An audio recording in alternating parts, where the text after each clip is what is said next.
All right, good morning, everybody. Nice to see you. I am Deborah Ultan. I have a long title right now, the Arts and Design Librarian, and I have to look, and the curator of the Performing Arts Archive and the Francis V. Gorman Rare Art Books and Media Collection. I'm the curator of The Eyes See What the Heart Feels from the archives of photographer and painter Adger Cowans. We have a very special morning ahead. We have our honored guest, Adger Cowans, who flew in from Connecticut. We also have with us this morning our 21st editions publisher and production designer.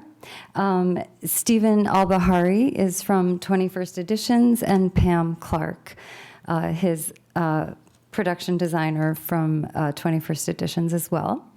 And 21st Editions, I'll just add, we have the full, complete collection of 21st Editions here at the libraries, as well as their production archives. And that is something that we acquired a few years ago, and very excited to be able to share this collection little by little. And with this exhibit celebrating their latest production called Azure. And it's in the gallery if you haven't seen it yet. And we'll talk more about that this morning. Our other special guests are from the Nash Gallery. We have the head curator, director of the Nash Gallery, Howard Oransky, and his colleague, Herman Milligan, who is an independent curator. He's also a PhD graduate from the University of Minnesota, and an arts board member around the world. So we are very lucky to have all of these people with us today to talk about, and their exhibit over in the Nash Gallery, A Picture Gallery of the Soul, is something that they've been working on for a number of years. And we are so excited to celebrate with them this evening the opening of that extraordinary exhibit. So we have these two exhibits that are complementary. Howard had been working on A Picture Gallery of the Soul for a few years, and then Stephen and I talk frequently since I'm their repository for the archives and managing their collection, and shared with me their latest book, Azure. And the link was amazing with what was happening over in the Nash Gallery, so we were able to create these complementary exhibits. So with a lot of support from the university libraries, I'm so excited that we were able to put up this exhibit, bringing in newly curated and organized archives from Adger Cowans, and Stephen Albahari is serving as his archivist right now. Adger was one of the first African-American students to earn a degree in photography from Ohio University in 1958, furthering his education at the School of Motion Picture Arts and the School of Visual Arts in New York City. Following his graduation, Cowans obtained a position assisting photographer Gordon Parks at Life magazine. Cowans later served in the United States Navy in Virginia Beach and continued to work as a photographer. Okay, and we'll learn a little more about him and all the different genres and work that he's done with jazz greats in Hollywood, on street life, all over the world, and even just like his self-portraits and intimate work.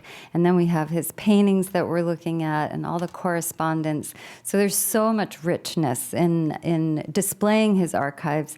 And it was really amazing effort getting everything in those cases and deciding what would go in those cases and what doesn't get in those cases. So we were able to make a video of all the stuff that didn't make it into the cases because there are only so many. Howard and Herman, our co-curators from the Nash Gallery exhibit, are going to help get us started in conversing with Adger by focusing in on a period of his life working with the Kamoinge workshop. So, are we ready to turn it over? So thank you, very much for inviting me and Howard to be on the panel, and It's really an honor to be here with Adger Cowans and his associates. So I wanted to first say something relative to what is the role of the gallery? And it's only a couple of sentences. So in 2014, March 2014, there's a fair called Volta, New York. So I was on the panel. It was on the future of the gallery. And so what I was saying in my remarks was adhering to an ongoing operating philosophy, irrespective of the changing climate, in my opinion, is an important ingredient to the survival of the exhibiting gallery. Then I say, quoting Art Market Report, which is a publication from Hollis Taggart Gallery in New York, they're saying that, and I agree with this, excuse me, we feel that the role of the art dealer, well, here for us and the gallery, is to educate, elucidate, and contribute to the field. And so I think this is really an important sort of mission and vision of the art gallery. And I believe what we've seen here with this particular exhibition that is on is really important because it's really, I think, contributing to those three sort of principles, I believe, in terms of what you, the end user, what is the end user getting out of when they go into the gallery? What are they getting out, of it? And then, so that's it in a nutshell. So Howard came to me, 2015, 2016, to become a co-curator on the picture gallery of Soul that looks at Black American photography from the 19th through the 21st centuries. I do have even though my degrees are, my PhD is in sociology, I also am a photographer, and from the sociological side, I've taught visual sociology, and so we're in a society where there are professional organizations. So in the sociology discipline, there's like what is called the Midwest Sociological Society. Then there's like the Pacific and this. So during my 2 years, I was the student director for the Midwest Sociological Society. And then what I did is I created 2 visual sociology exhibitions at that annual meeting. So video, film, photography, et cetera. So throughout my undergraduate graduate school career, I curated one show at the Weissman Gallery at the Kaufman Union, and I started there, and then I've been doing it into the present. So when Howard approached me, I'd known Howard for 20, 25 years, and he said, would you want to do this? And I said, fine. And so we basically started to make a list and go through to see who we would want to be in the exhibition. And then we started from there, and then we basically came up with the list and the topic and the theme. And we have over 100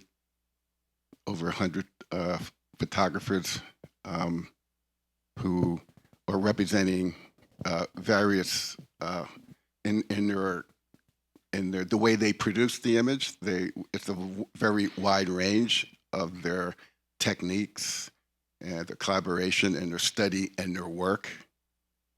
And then, as you know, there is a catalog, the University of California Press, and I created a soundscape for the exhibition that's related to each of the images in the catalog, just in the catalog. And so what I thought, what particular music would go with the image. And then, as you know, we have speakers throughout.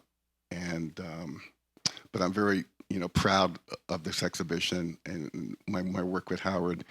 And Adger, yesterday we were in a planning meeting, and Adger made an interesting comment, and he said that, to the best of his knowledge, this is probably the first time where there's an exhibition of over 100 Black American photographers.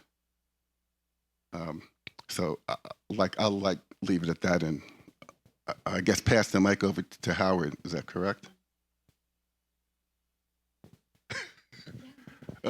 Well, thank you. All of a sudden, listening to Herman and being here, I guess the process that we've gone through over the last number of years suddenly all became very real to me. It's a little bit overwhelming at the moment.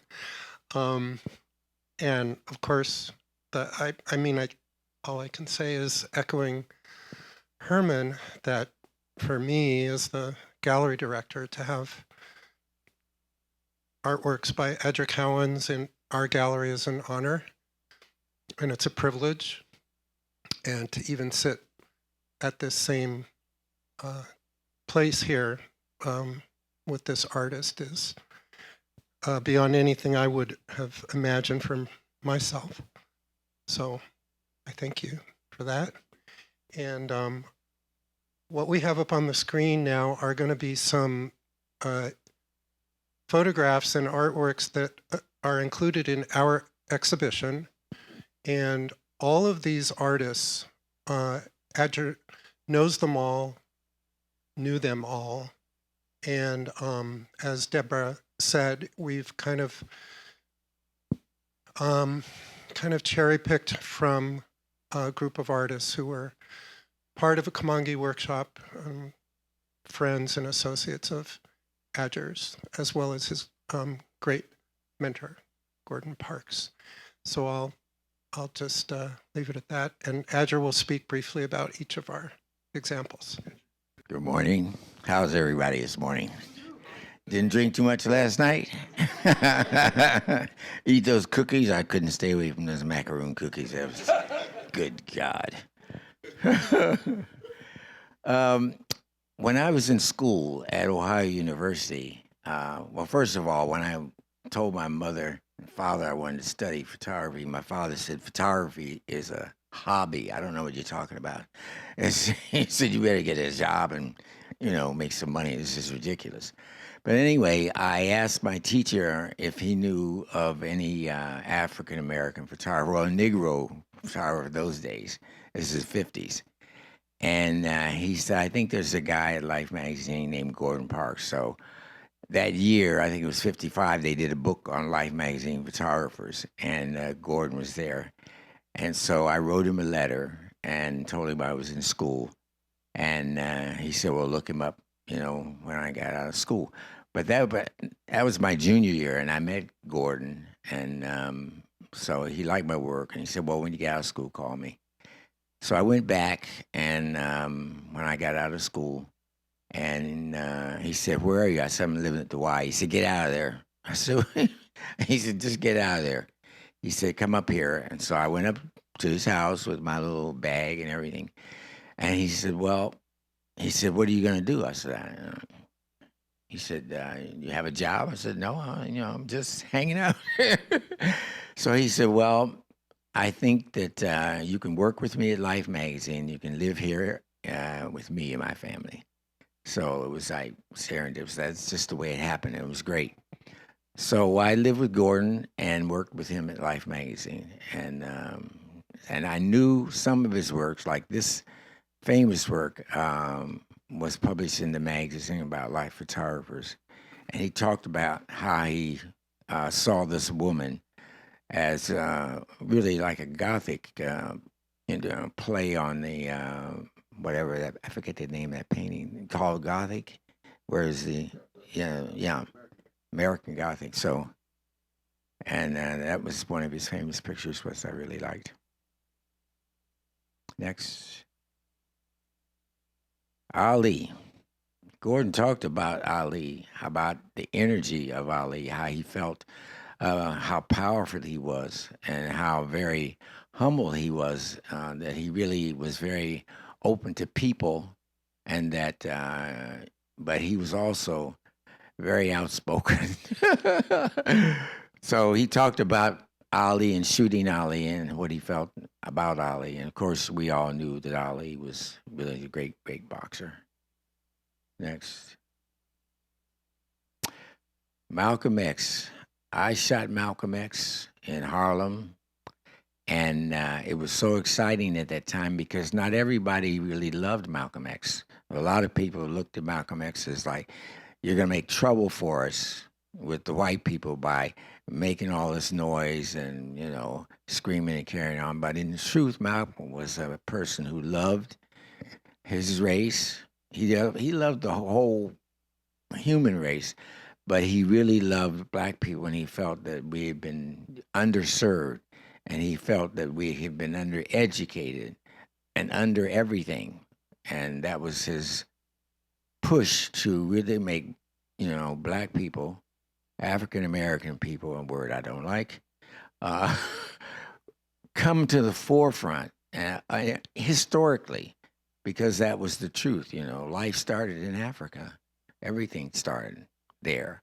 So how is it that we come to this country and we're abused, et cetera? Anyway, this was a great picture that Gordon did of Malcolm X. This was from the series that he did for Life magazine. And when he went up there and he met Elijah Muhammad, Elijah Muhammad, I said, well, what are you going to do? You know, who are you? You're, you know, coming up here from Life magazine. And, you know, they were very resistant at first to him photographing. He said, you work for the white man, blah, blah, blah, blah, blah. And Gordon explained to him that what he was trying to do was to show the positiveness of the whole movement, you know. And so finally he relented, but it took a week. He had to talk with him and go back and forth with Elijah Muhammad, because Elijah Muhammad was very resistant to anything having to do with white people. So then he let Gordon in, and they became very good friends. The Kamonge Workshop. Well, I'm telling you, a bunch of ragtag guys, you know. I had done a picture in 1961 of Louis Armstrong on the cover of Theater magazine. They sent me up there with my little cameras and everything to photograph, you know, the festival. And when I came back, they published it. And Ray, the guy on the back with the pipe there, called me and said, hey, man, I saw your photograph of Louis Armstrong. He said, I like it because he's not laughing and grinning. He says, it's a very serious picture. He said, I didn't know you were black. I said, what do you mean you didn't know I was black? He said, I love the picture. He said, and then I found out about who you were. He said, you're a real professional photographer. I said, yeah, I went to school, et cetera. So he said, well, you have to understand at that time, if you wanted to be a photographer, you studied with another photographer, and they taught you what they knew, and then they would give you a job, you know, with somebody. There were no schools in the 50s that taught photography. This was the only school, Ohio University, that taught photography and gave you a bachelor's degree. They didn't have a master's program, but they had a bachelor. I think Arizona State had a program, but they said in their literature they did not admit Negroes. Now, people said, oh, no, yeah, it was. Yes, you did it. Don't lie about it. So I went up, and I started helping these guys. He had a group called Camera 35. There were about 5 guys in the group.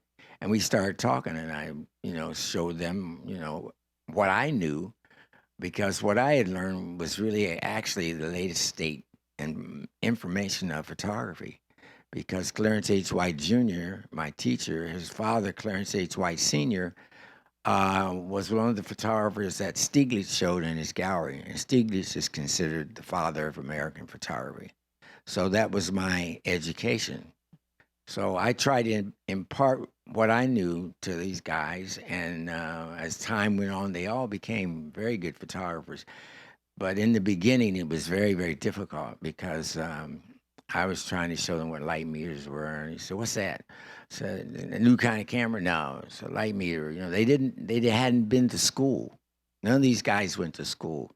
I mean, Alphanar in the back row was a glazier. He worked putting windows in. Clean down in the front left worked at Bellevue.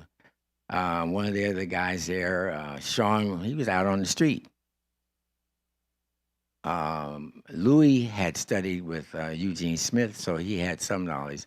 But most of them, you know, Tony Barbosa in the back, far right, holding on to my sleeve because he said, "I'm not going to let you go." Because they didn't know, and there were no schools of photography for anybody, black or white. That's the whole point. Photography was not considered an art until Ansel Adams was on the cover of Time magazine. That was 1976 or 79, I think. And that he sold a photograph, Moonrise over Hernandez, for $1,500, and the art world went crazy. Said, you know, photography is a craft. It's not an art. You know, who would pay $1,500 for a photo? But that opened the whole world of photography as art. It did not happen before that. Ansel Adams did not have a book. Eugene Smith did not have a book. Weston did not have a book. There were no books on photography. Nowhere. I'm telling you, they did not exist on a mass scale, even on a small scale, because photography was not an art. It was a craft. When I went to school, I wanted to study photography and be a photojournalist. That was the idea, to be a photojournalist. And then, because I'm who I am, I didn't want a job. I didn't want to work for anybody. You know, I just didn't like the idea of you got to go to work. You know, I wanted to do something, you know, that I wanted to do. So the Camongue group was really instrumental in me imparting information and getting information from them and critiquing photographs, etc. So finally, the museum in Virginia did a show on the Camongue photographers based on Louis' work, because Louis' sister gave them all of his work after he passed. And that's how we all got into the mix. Otherwise, it would never happen without Louis. So they did a show and traveled around the country. It was in New York, at the Whitney, and in Cincinnati, and now it's at the Getty. And they called me a few weeks ago and told me the first 2 weeks of the show, there were over 70,000 people to see that exhibition, which was really great. You have to understand, this never happened ever in the history of photography. You know, when I would show my work when I first came in New York, they, you know, it was like, no, we don't do this, you know, black people are not artists. There was no Black Power movement at that time. It was like, well, what are you doing? This is, you know, no. And if my agent took work and got a job for me, and I would go there, and they would see me, and they would say, oh, we already gave the job to somebody else. That happened a lot, you see, when I showed up. But when they saw the work, they were willing to hire me based on the work. And that's when I realized, you know, they're full of shit. You know, either I had to find a way to make a living. So I did other things. I had other kinds of jobs, you know, and I ate a lot of saltine crackers and sardines. Lou Draper, really great photographer, a very humble guy. In the group, Lou was he was the humble one who would bring people into the group. I was the one that said, I was hard on everybody, you know. That's a bad exposure. What are you doing? Don't show me that. But I think between Lou Draper and myself, we really mixed those guys up pretty good. Next. Gordon. Well, what can I say about Gordon? Gordon did everything. He was a painter, a photographer, a filmmaker, a writer. He just had enormous talent, and he was a workaholic. He worked all the time. And sometimes I would call him, and he would say, "Come over." It'd be 3 o'clock in the morning sometime, and he'd be working. And he would ask, "What do you think about this? What do you think about that?" But I think after Gordon Parks Jr. was killed in Africa, Gordon and I really got to be very, very close. And I talked to Gordon all the time. But I think that when I asked him to photo him, he said, "What do you mean?" Gordon talked because he had a gruff voice. I said, "I want to take a picture of you." He said, So I went over, and we were sitting there talking about stuff, and he was talking, and he had his pipe, and I had my little Leica, and I kept, doing like I used to do when I shot in the street, look over here, look over there. And I said, I asked him something, and he was getting ready to talk, and he put the pipe, I said, click, click. And he actually liked the picture when I showed it to him. He said, "Jax, I think you really got something there." But he was a great person. I really loved Gordon a lot.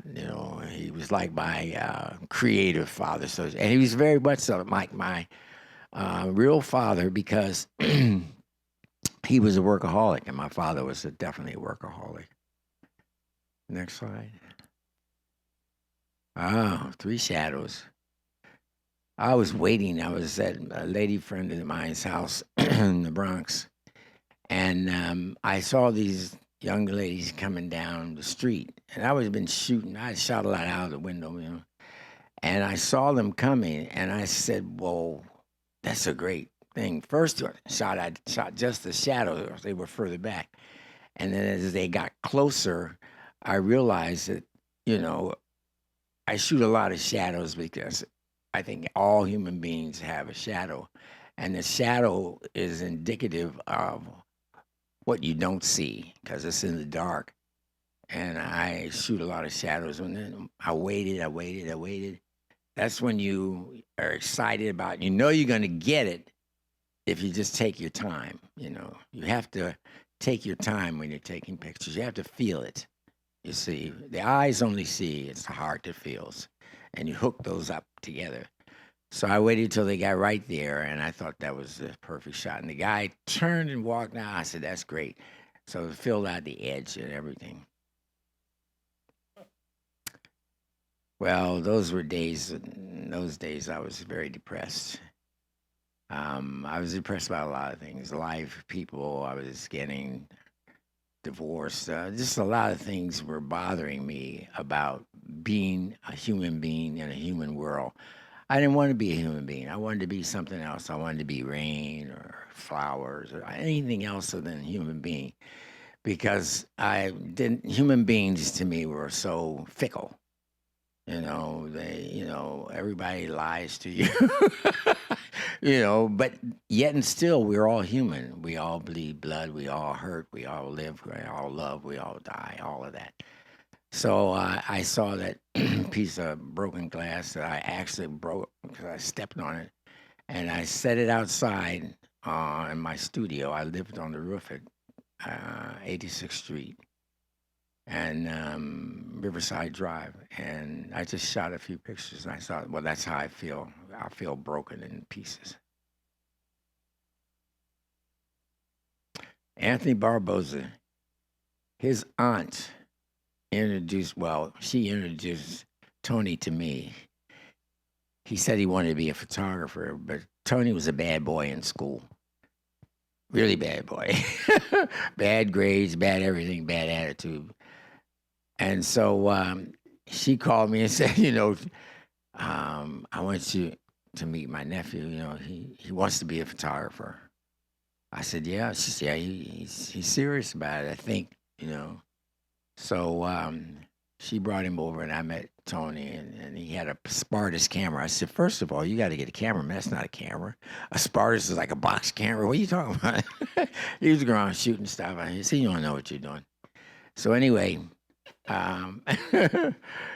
Tony went to the Navy, and while he was there, he got a good camera, and he started shooting things. I talked to Tony a lot about what photography was, about spirit, about heart, about being open to the world, et cetera, et cetera. So he shot that picture when he was in the Navy in Pensacola. And he became really one of, I think, one of the outstanding photographers in the Camonga. They just published his book at the Getty Museum. They just published a book of his work. Al Fanar, I love Al. Al was great. He had been in the Air Force, and he married a Japanese woman. And of course, at that time, this was all very negative, and he lived in Harlem. And one day, he asked me something about photography, and I explained to him about how I feel about spirit, et cetera, et cetera, et cetera. But he stopped being a glazier, and he became I guess, an editor at one of the TV stations. And he began to photograph more because he had kind of stopped, and he considered himself an amateur. He hadn't been to school, but he shot more and more and more. And he became a very good photographer. Some very abstract forms. This is one of the people, but he became one of the outstanding photographers in the Camonga workshop. Herb Robinson. Herb was a guy that worked doing still life photography. He hadn't done anything on the street, He talked about, that he was one of those studio guys. He didn't want to go out in the street. That was, he didn't anybody tell him, "Are you taking my picture?" He was very comfortable doing still life work in the studio. He shot with 4x5 cameras, 8x10 cameras. He did beautiful commercial stuff, and he made a very good living. So I said, "Well, man, you need to be in the group, because you got to change your style. You got to get out there with the people." But he's very reticent to do that, and he stuttered. He was like, yeah. But he finally got out of that and got out into the street and started shooting things dealing with people. And, I spoke to them about feeling. You can't just shoot a picture because it's composed nice. That's good. That's only part of it. And the lighting is part of it. But you have to shoot something that when somebody else looks at it, they feel something of what you felt. Otherwise, it doesn't work. So Herbie started shooting out in the street, and he became pretty good. Ming Smith. Well, I met Ming. Ming is from Columbus, Ohio. I'm from Columbus, Ohio. When I met Ming, I was probably 16 or 17. Her father was a pharmacist in the drugstore there.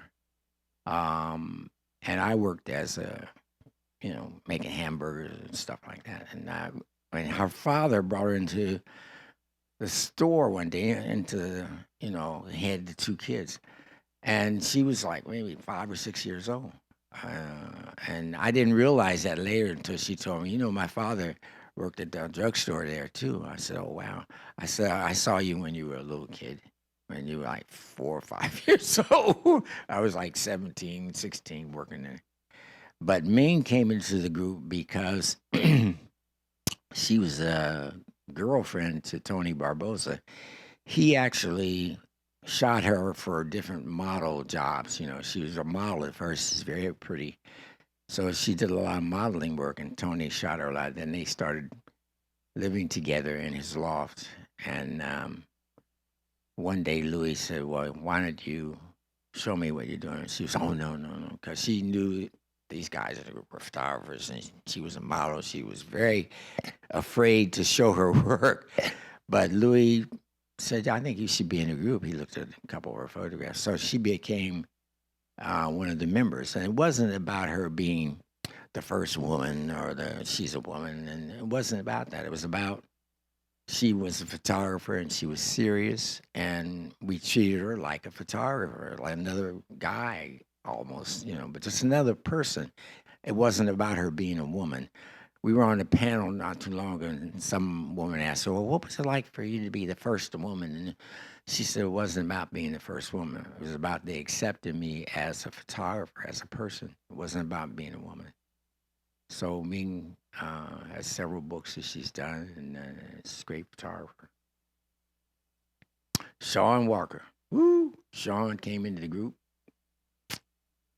and he put some work on the wall, and it was terrible. And everybody said, take that down, man. Don't take that stuff down and get out of here. And Sean was heartbroken, man. He was in tears when he walked out. He took his little stuff and walked. Well, he had one photo that I thought was great. And so I became I said, Sean has to be in a group. He's got heart. He wants to do it. He wants to really work at being a photographer. And for that one picture that he put up that everybody criticized or critiqued, I felt was a great picture. It was a woman in the window looking out, but she wasn't just looking. She was looking for something, a person, whatever it was. She wasn't just looking out on the street. And I thought it was a great photograph. And so arguing, fighting with people, I brought him into the group. Tony came into the group. He didn't have a portfolio. He didn't have anything. And I said, well, he's got to be in a group. I fought for certain guys to be in a group. And I think that, between Tony and Sean, I think that a lot of their work came out of what I was doing, where I was working spiritually. I know all those reflection things came out of work that I had done. And Sean said, he picked that up. I gave him a 28 millimeter lens, and he never looked back. I think all of his work was done with a 28 millimeter lens. But I did a lot of reflections, so this is, partly based on things he started shooting ice pictures. I had a whole series on ice. I showed them to him, all this stuff. I was trying to get them to understand that each of them had their own vision. And what is important for any photographer, you can learn from somebody else, but you have to ultimately find out what is your spirit telling you. What's inside of you. That's what's important, not what's outside. You don't find it outside by copying somebody else. You have to go inside and listen to that little tiny voice inside you that's telling you to do or be. And whether you're an artist or whatever, a human being, doesn't matter. What is your destiny? What is your point for being here on the planet? Not just taking up space, but what is it that you're here to do? And I think if you ask your inner self and listen to that inner voice, it will tell you what you're supposed to be doing. The book. It's on you guys. Okay, we're moving on to the production of Adger. Thank you, Herman and Howard. I'm so excited for everybody to celebrate your show tonight. So that is going to be an extraordinary moment. This is just a big week of partying exhibits. We had a lot of fun last night, too. So Stephen and Pam are going to talk with you and with Adger about the production of their book. And maybe, Stephen, you want to give a little background to 21st Editions, because not everybody may necessarily be familiar with it first. So I began 21st Editions in 1998 in an effort to broaden the dialogue of contemporary photography and understanding, offering options of how do we discuss, how do we talk about, how do we interpret photographs? Because at that time we were really reading criticism from basically three photo critics, Andy Grunberg, Vicki Goldberg, and A.D. Coleman. When I was in college, I worked for A.D. Coleman and compiled the first 10 years of his writing for the Village Voice and the New York Times. I sat on his living room floor in Staten Island and read everything he ever did, and bibliophiled it. So that has since been published. There were two other people, after me that continued the project. So I got a pretty good introduction to criticism, at least from AD's point. But it did set a seed for me. And while I was in school at Bennington College, I went in to study music. I was very interested in jazz, specifically avant-garde jazz. And after 2 years, I had friends in New York that had left college and were playing and were much better than I was, and everybody was starving. So I'm like, well, I can't do that, I just so happened to pick up a camera that summer and took to it like water, and then started making books from my photographs, and then ultimately worked as the editor of the student and faculty Arts and Letters magazine, Silo, for a couple years. And that was kind of the seed for 21st Editions, which didn't happen until, I graduated from Bennington in '82, so it didn't happen until some years later, but I worked as a photographer for many years.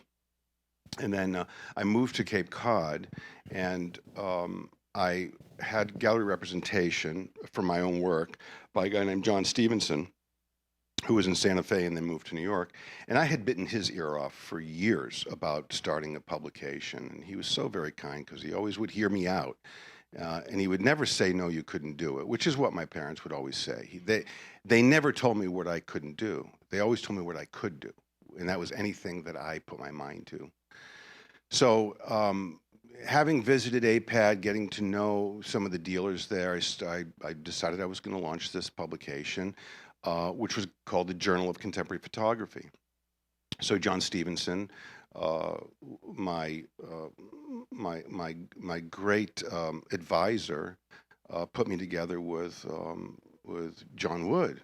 I said, who do I need as my editor? He said, well, there's only one person, and that would be John Wood. So I wrote John. John Wood was a great, I say was because John recently passed away. God bless his soul and his talent and his scholarship. He was a great poet of his generation, the only man that won the Iowa Poetry Prize twice. Very close with Allen Ginsberg as teenagers and early 20s, and growing up, Allen wrote the introduction to his first book. But John was the man, so I called John, and he's like, hey, all these things going on. He had dual professorship at McNeese State University. He started the first master's degree there in writing, and so it took 3 calls. And in the last call, I said to him, okay, you have complete editorial control, because that was kind of, on the fence. So he said, okay, I'll take it. So he joined me, and we started the journal. After I mortgaged my house to do it because nobody would give me any money. So I went to my wife. I said, nobody's giving me any money, because I shopped around to gallery owners and people that I knew, and which was actually a good thing, because if you can keep it small and have control of everything, that's typically the best thing. But John was a great partner with me. So we started the journal. We did 6 volumes, and then from there, we decided to focus more on the monograph as a fine press book that contained literature, poetry, both contemporary and classic made photographs. Classic process, platinum was our mainstay. That was our specialty. So we spent 20 years printing. I had a full-time platinum printer for 20 years, and that's all he did was print platinum. So you can imagine. And we got into other mediums, cyanotype and photogravure and ambrotype, and we incorporated all these processes into fine press books. The only thing I wish I could have done was to make them more affordable to more people, but that wasn't possible because we put so much money into every project. So the powers that be were with us, and we were able to manage it for many years. And where do I go from here? So I think let's talk about how you came to create Adger, Oh, yeah. and then talk a little bit about Hey.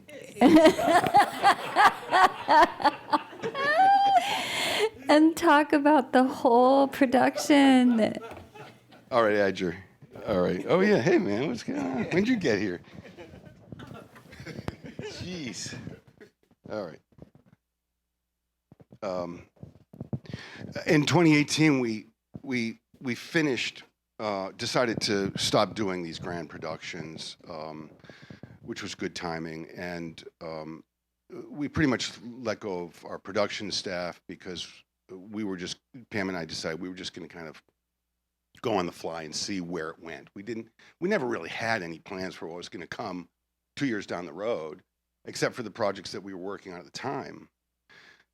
So in 2018, that's when the University of Minnesota, Deborah, who is now, the grand custodian of our history, really is, brought the collection in, and then also acquired the production archive, which we were just thrilled at, because just to be at a university, and we knew we had something because this had never been done before, the photography married with the fine press book and literature for this period of time.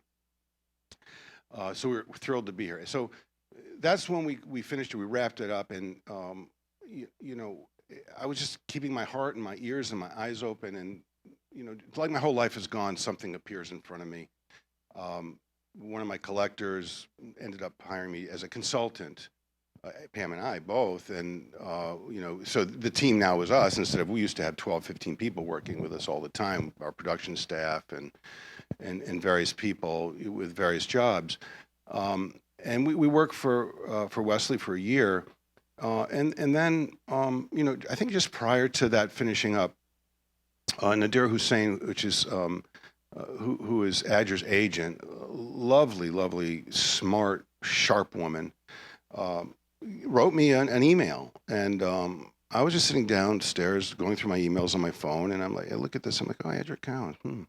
I really didn't know Adger's work very well, and so I did a little research, but I just called her. I said, why don't you guys just come up, and we'll talk and see what happens, see what the chemistry is. Well, they did come up, and we had, I don't know, maybe a 3-hour meeting with our masks on.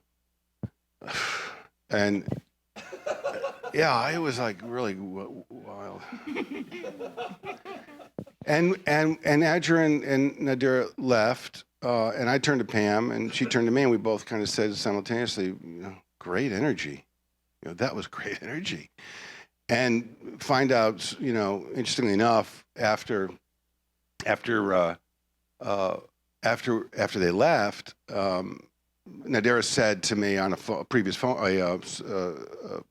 call not long after, when Adger got in the car, he turned to me and said, I like their energy. So this is probably,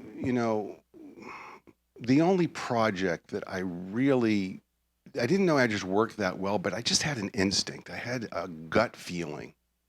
So I made a proposal to these guys, and we got together, and we created this incredible book, and Adger was incredibly generous with us, and for the most part, gave me a budget on the book that was something I'd never had to work with to do something that, anything that I wanted to. And I know Adger wanted the best book that could be created. So we really did create something very unique. I mean, this book is printed with a printer I've worked with for 20 years.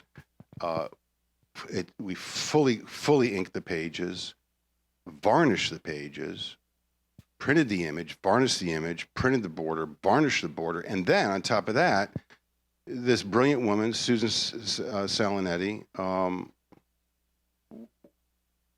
called me. She says, I'm going to Teflon the pages. I said, has that ever been done? She goes, no, I don't ever think it's been done. And she even went back to her printer, her ink supplier, and developed new inks for this book because they weren't drying fast enough. So much ink on the page, it's got to dry within some time in order to be efficient. So they reformulated the ink twice. First time. So as a result, black picks up ink, it picks up oils and scratches. This book, because of the Teflon, is somewhat protected from that. And it ended up feeling that the pages feel like leather. It was everything I wanted it to be, and I had no idea. And I really needed to perform for this man, and I really think we did. Anyway, so as we got to know each other, I started to get a look of some of Adger's other things, and I said early on to him, I said, we really should do a book about your paintings. I mean, I went to Bennington and watched abstract painting for 50 years now, and I believe he's the best abstract painter I have ever seen, and I've been around. But what makes his paintings and his photographs what they are is the thing that he talks about, and that's the thing I felt but didn't know it until he articulated it. Was the heart that he put into it, and it got conveyed through the image, and that's what I was connecting with. As a result, everything that I see that he's done, I love to some degree, some way, somehow. Sometimes it's hard to articulate, but I have a connection with it. And so, I mean, the book speaks for itself, and Adger can certainly speak for himself about what's going on and how it's gone. Yeah, well, when we first started talking about it, and we got in the car, and I said, I really like their energy, and I don't know where it's going to go, But then it came back, and we went back and forth a couple of times. And he said, well, how do you feel? What do you want to do? I said, I don't really know. I first wanted to do a book, sort of like the show here, a little bit of everything. But he wanted to concentrate on a certain kind of work in the book. It wasn't everything. It wasn't even my best hits. It was more about, he wanted, to do something that had some more of the abstract work in it. And I talked about the book being all black.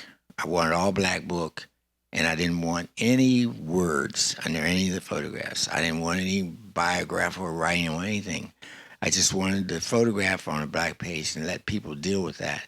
No dates, no times, nothing, because I felt that when you put a title on a photograph, people look and say, well, bird in the tree. Well, the bird in the tree may not be there, but they're looking for this bird.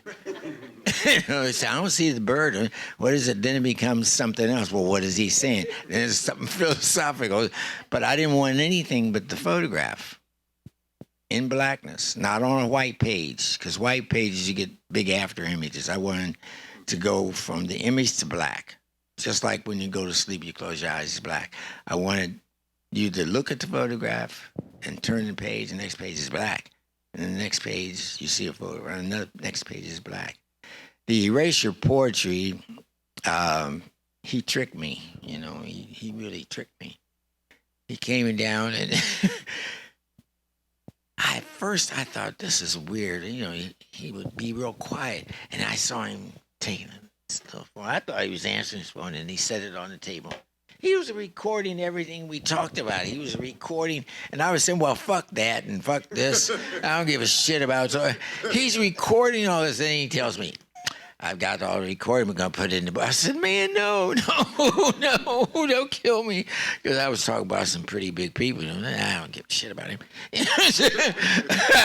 Anyway, they filtered through, and they came up with this erasure poetry, which I thought was brilliant because the white writing gives you an idea of what the black words are about.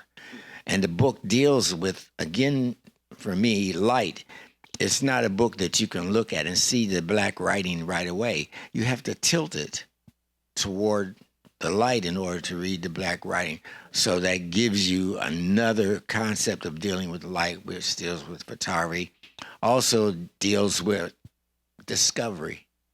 You discover, I wanted the people to have to do something, rather than just sit there and go from, oh, that's nice, I like that, click, click. No, I want them to stop and deal with what that image is, and then go to black and than read something. And then, I wanted to be a book that you couldn't just flip through one time and understand everything. You had to live with it and deal with it as who you are. Each person is different, and if there's no title, then you're going to look at it and deal with it, what you see and what you feel. And everybody sees and feels something based on who they are, how much art they've seen, how are they not seen, their experience in life, et cetera, et cetera.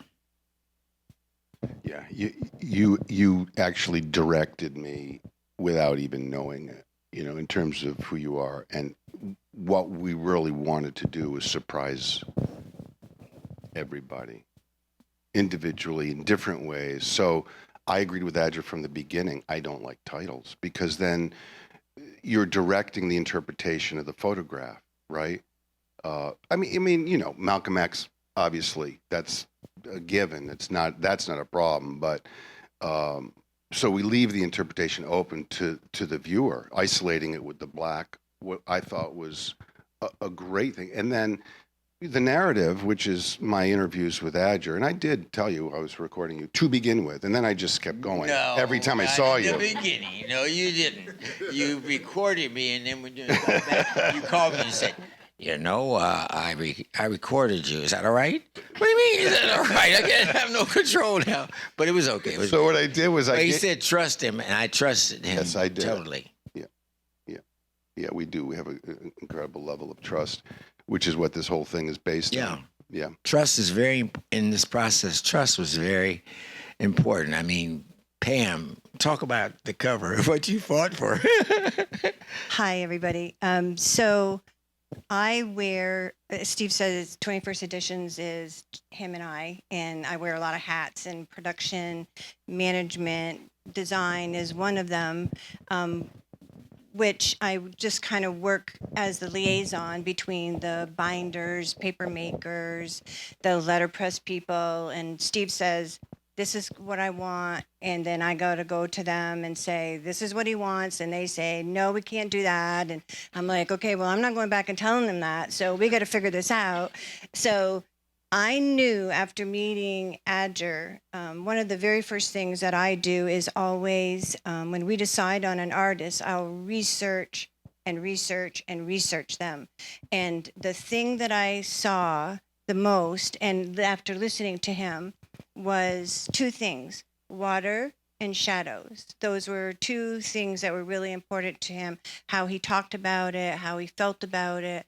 So I knew that we had decided on the trade edition and then the special edition that has the 2 platinum prints signed, numbered, only 100. So I knew that on the trade edition, it was going to be a water image. I don't care what water image it was, but I was going to fight for a water image. And so initially the book was going to be upright, and you'll see there's an image in there that kind of, people always say that it resembles a back of a man. And that was going to be one that we were going to use initially if it was going to be upright. But then when it became oblong, we found this one, and it just was really beautiful. And the other thing that we wanted to do was to make sure that this whole project was going to be something that no one really was expecting. And we wanted something super special. And so I wanted a slipcase that was really different, because honestly, we hate slipcases. You have to shake out the book, and it's really, they're awful. So I'm like, okay, if we're going to do a slipcase, then we have to figure out a way to make it be easy to go in and out and still be really attractive. And so we came up with the idea of an angled one. So that was really good. And then as far as the special edition, I really wanted to have a touch of 21st editions. And we're known for handmade papers and letterpress. And even though the book block is exactly the same in both, how are we going to be able to do that? Well, we chose a handmade paper. I worked with a paper company to come up with the exact color that I liked so that it would match the image on the trade book, because I knew people were going to buy both. And so it needed to complement each other. And I knew it needed to have a shadow on it. And the one that we chose, one is his image. And also, if you look at it, it almost looks like an A. So I thought, oh, that's kind of cool. I really like that one. And so we had that one letterpressed. And then the folder that has houses the 2 platinum prints, which are gorgeous, by the way, that needed to house the same sort of image that the special edition binding did as well. So I wanted this handmade paper because a lot of his stuff is on the street, and I wanted this handmade paper that was really rough and you could feel it. It was really textural and it kind of felt like gravel and, you know, looked like gravel. So we chose that one and then put the same image on the front. So I think in the end, for me, when I know that we got it right, it's when the artist sees it for the first time. And then he was very happy. So like, yeah, we did it. I might add that, you know, early on, when Pam joined me, she made sure, she said, you know, I'll take the job, but only if I can, you know, be involved in many things. I said, okay.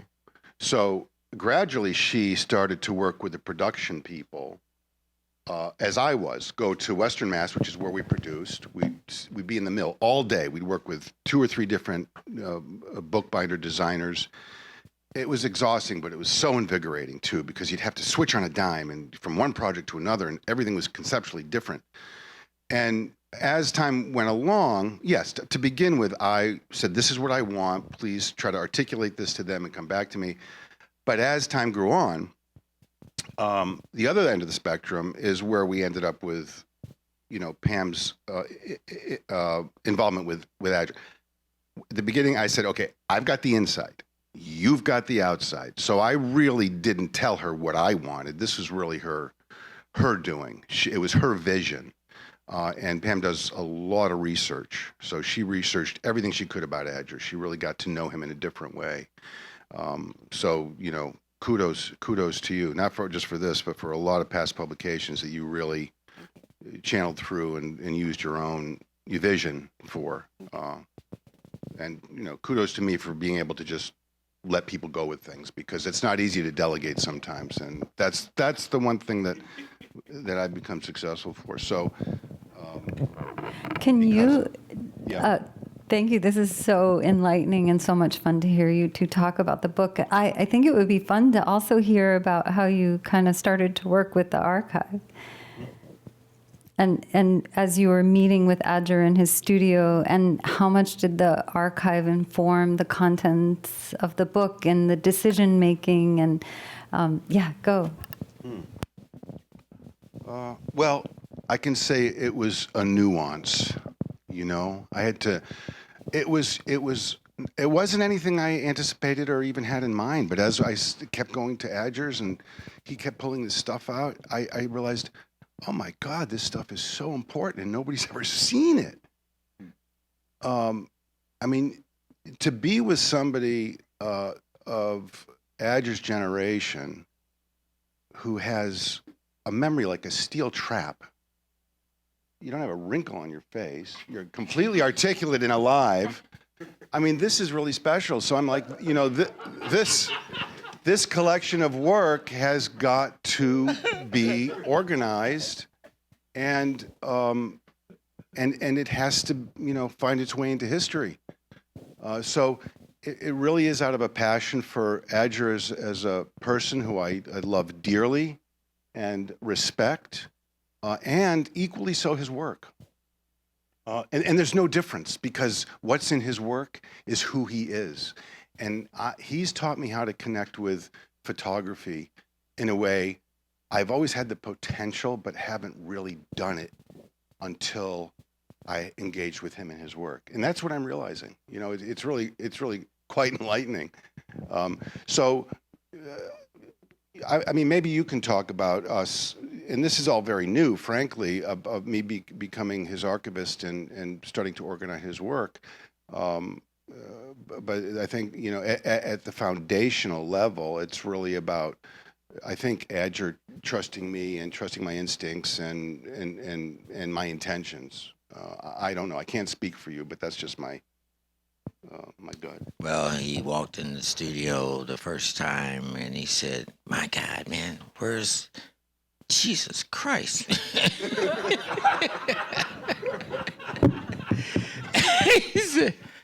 he said, "What's that pile over there?" I said, "Oh, it's probably the 60s work." He said, "How are you treating your work? You just got him one pallet on top of another." I said, "Well, I couldn't stretch it all, you know." So he started pulling stuff. He said, "What about this?" I said, "No." I'm like, "Oh no, this is great." I said, "No, I don't like that. I'm experimenting. It's good. It's good." "What's that over there?" And then the next time he came, I didn't have to say. He said, "I'm going over here. What's that corner over there?" I said, "That's where I got." He said, "Okay, I'm going over in that corner over there and get that box." He said, "What's in this box?" I said, "I don't know. I forgot." He said, "Oh, look at this. You didn't tell me you had all this over." I said, "I forgot about it." He's flipping through stuff. He goes out the door. He comes to the big thing, and he starts putting stuff together and pulling stuff out that I had forgotten about. And things I experimented with, I had ideas for things. He was pulling stuff out that I had a pile of stuff I was going to throw away. He said, "Where are you going?" I said, "Well, I'm not sure." He said, "You didn't sign this. You didn't." I said, "No, I don't sign anything." So he said, "Well, sign that." But he was very, how do you say? I mean, in some ways, it could be an artist's dream for somebody to come and pull your stuff out and show it to you and have a different feeling about it. His feeling about it opened my eyes to, okay, I may not be the best judge of my own work. You see, that's what I really learned. So I trust him, you know. I'm sorry.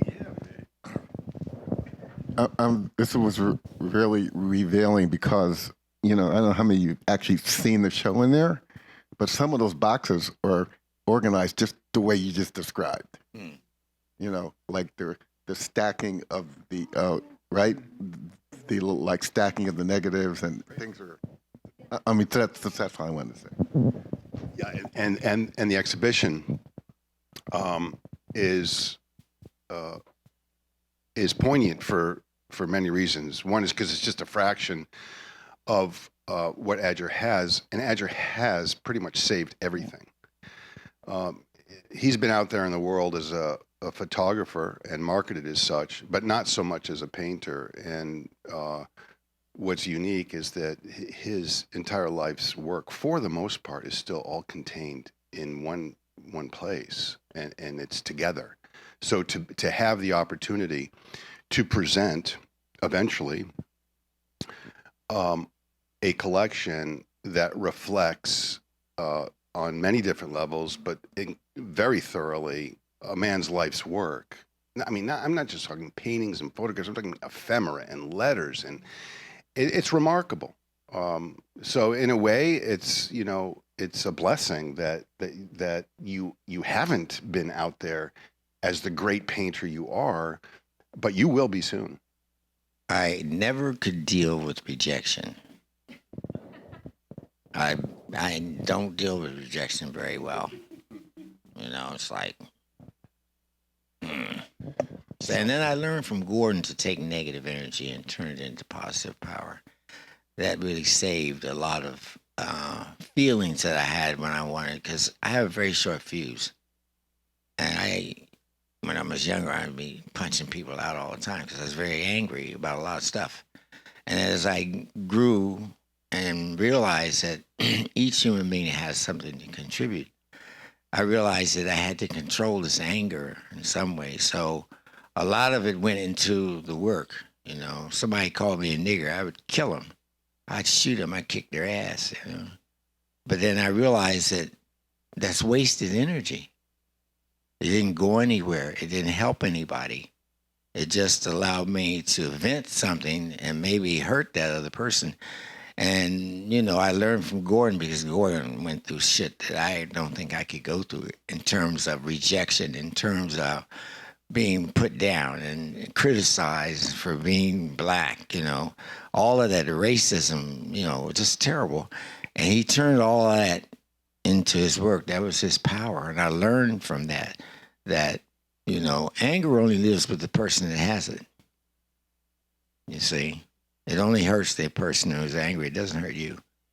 So I learned how to take that energy. It's all energy, take it in and give it back rather than sit with it and seethe and, I know a lot of artists in generation before me that were very angry because their work wasn't accepted, and remained bitter until they die. I didn't want to be bitter. I learned love from my mother, and father. So I wanted to be able to contribute something to the world that hadn't been seen before. I wanted to make images people hadn't seen that were moving in a heartfelt way. So I had to change me, you see. I tell everybody, you have to change. Your inner voice will tell you what to do. You pay attention to that. It's not outside. Your power has always been inside. And if you connect to that power, you don't worry about what's going on outside, because, it's in here and it'll speak to you. And your work is predicated on that philosophy, right? Yeah. And that's what Always, comes through. always. So you said you were afraid of rejection. I wasn't afraid of rejection. You didn't like it? I didn't deal with it. I was like, fuck you. Kiss my ass, motherfucker. Right. That was bad. Right. So let me bring something up. The fact that you were one of the painters in the early '60s with Jack Whitten and Ed Clark and Sam Gilliam, who had a studio above you. No, he didn't have a studio above me. He didn't? No. Nobody lived above me. Oh, didn't you share a studio in a building with him or something? No. Okay, anyway, I rented Jack Whitten's studio when he went to Greece that year, but he lived in the same neighborhood I lived in. Okay, but nevertheless. Yeah. So what I'm getting at was all these guys were out there marketing themselves, or somebody was marketing for them. You were painting. You were painting. This is why your collection is still intact. You were painting. These guys are very well known. You not so much in the painting world, the photography world, yes. But was it because you just had so much energy you just couldn't wait to get on to the next piece? Or was it because you just didn't want to face rejection? I didn't need rejection. Turn it into work. More important, do the work. In the end, nobody cares that you were angry. Nobody cares that you were bitter. They only care about, what did he do? Here's the work. Their work is the most important thing an artist can do. And put that energy in your work and not all scattered all over the place,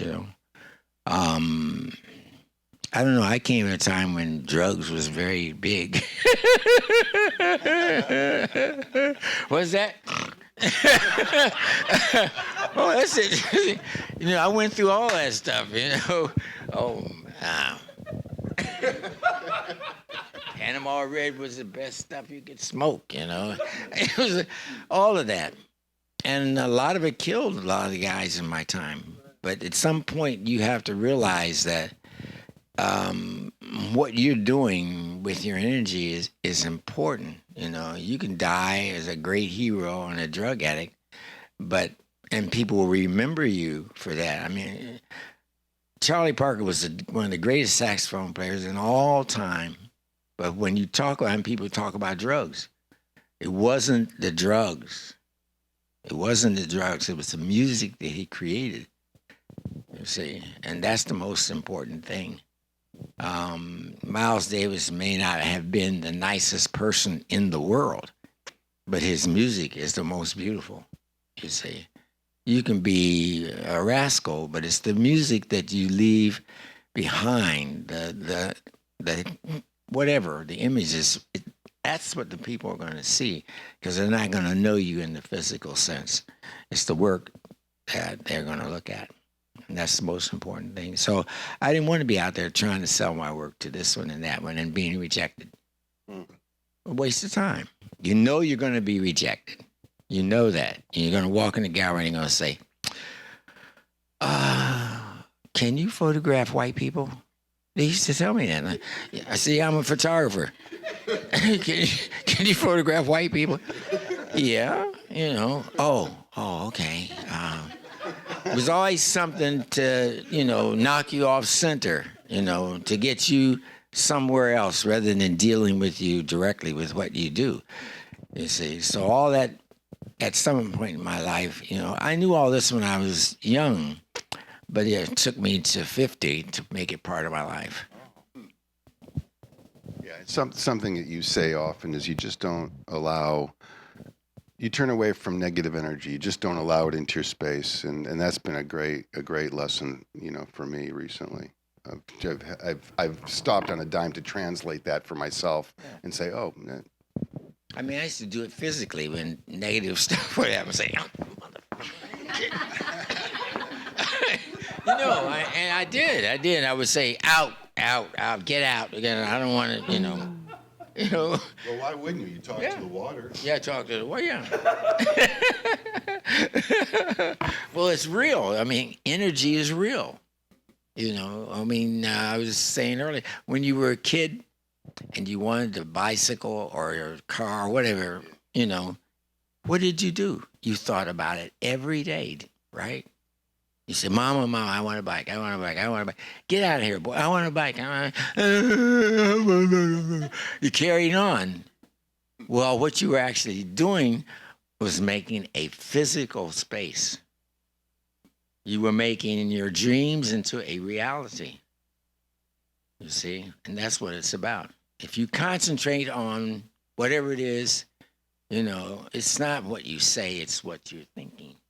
That's more important. And if you have a desire for something and you think about it long enough and you wish for it long enough, it'll come true. It's in the Bible. Ask and it shall be given unto you. Really. Thank you. It's not complicated. Oh, But I'm going they to come. jump in, Adger. Thank you so much, all of you, for this discussion. I've learned so much. I think just following your life's journey through your work is a way to follow culture and the human spirit. And we trust you because of that. And you have given us so much. So thank you. Thank you. Thank you for our panelists, for all of your insights and contributions.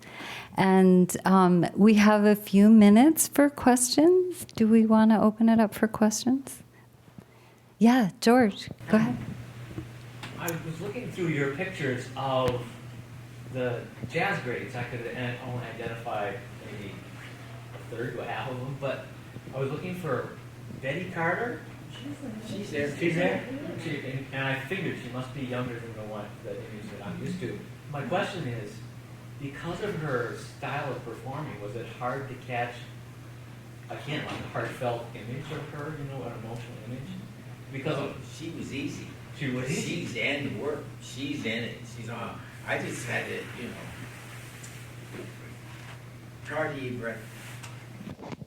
Cartier-Bresson talks about the decisive moment. All moments are decisive. It's just the one that you decide on in the array of moments, you see.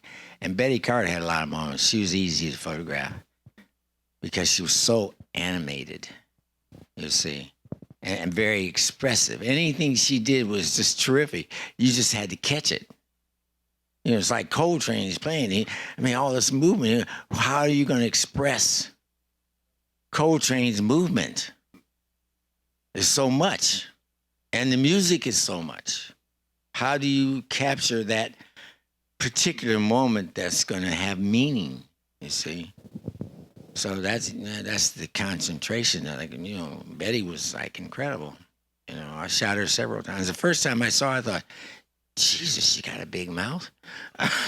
She was like, shout it up and do it. It's like, and she was animated with her body. She was a very built black woman. She was like, talking and she was bad.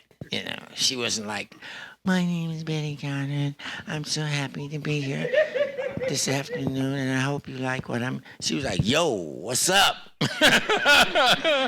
You know, she had that upfront energy that you felt right away.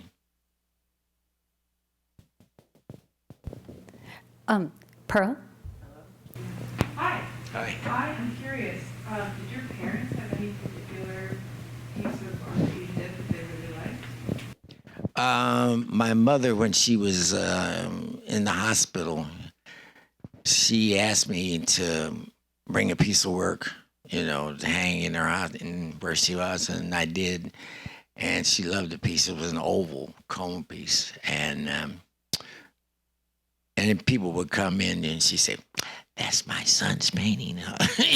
I said, "Mama, stop." She said, "Well, I'm proud of you. This is my son. That's his work on the wall." So she loved that particular piece. But I think that in my house growing up, we had pictures of Jesus. Ooh. We had family pictures, you know, stuff like that, and you know, regular house. I mean, my grandmother had a picture I've always will remember of 3 crows. And you see 3 crows, and they're looking, you know, at a drink that's got an olive in it, and they're looking at it, and the next one you see them drinking, and the last shot they're passed out. I will always remember that picture, and there was a picture of Jesus with all the animals around him. Those are the pictures that I remember my grandmother had in her house. And family pictures, they all had family pictures.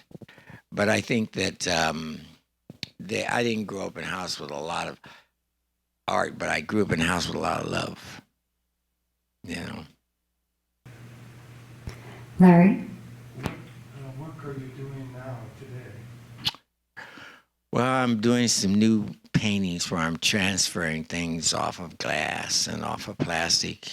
And I just recently photographed Native American tribe in Rhode Island for the 347th powwow. And I'm hoping in the near future to do some things in Africa. Thank you. Great questions. Oh, one more, and then we have to close. Go ahead, RJ. This is so inspiring as a young working photographer myself, and I love looking at the exhibition, seeing a balance between both commercial work and your personal fine art work. Could you talk a little bit about maybe the jobs that you turned down, the commercial jobs? Good question. A lot. There were some jobs. I had a job to photograph a cigarette ad. I think it was Winston Cigarettes at the time. My agent said they wanted you to do this. And I turned all those kind of ads down. I turned down ads having to do with whiskey. You know, I turned down ads that had to do with negative images of black people. You know, go to Harlem and photograph. You know, no, I didn't do that.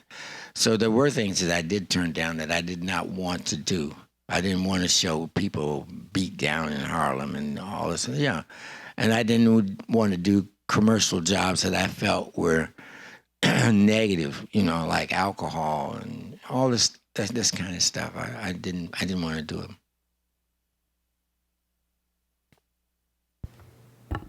Okay. Thank you all so much for coming and being here. And this is an incredible opportunity to, as our institution, to embrace you, Adger, to embrace diversity and embody it with you. So thank you all so much.